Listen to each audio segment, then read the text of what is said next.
kami ng nilaan sa trabaho. Alam, parang... Kailan siya nadali? Yung ito, parang 2 months na po ata. 2 months hindi pa rin gumagaling?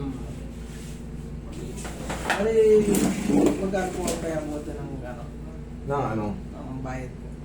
Bakas. Alam mo, idol, wag mong ano yun, wag kang mabahala ron sa bayad. Okay? Hindi ka kakapusin.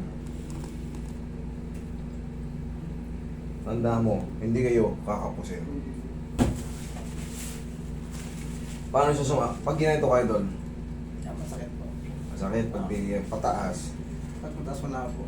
Pababa ang masakit. Pag ganito. Wala rin. Pag ganito. Pag ganyan wala po. Ganito lang. Oo, masakit. Okay. Konting ganyan lang, oh. Relax na.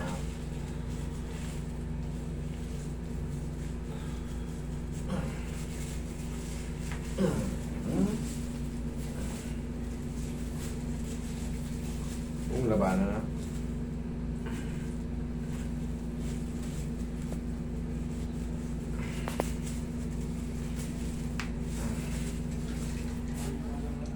Kailangan na maramdaman mo humina siya. Pag humina siya, antayin mo lang naman 1 linggo. Maximum 2 weeks. Okay na yan.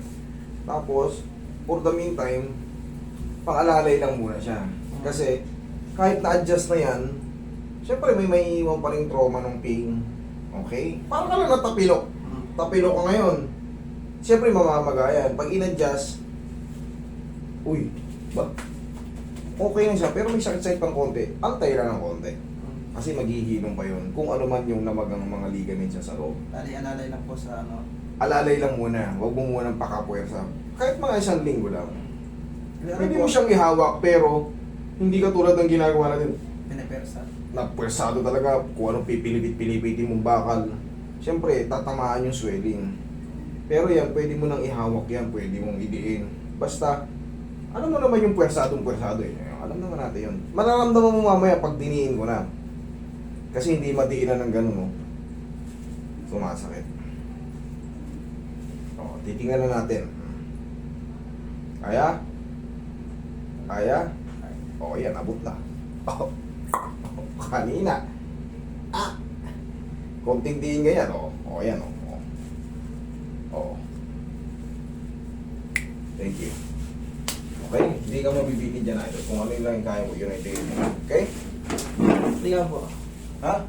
Magkano po ang Kung ano nga kaya mo, yun ang ibigay mo. Okay? O, paano ka mabibitin doon? Kung may bago ka 5 piso dyan, di yun ang ibigay mo. Thank you. Sige po.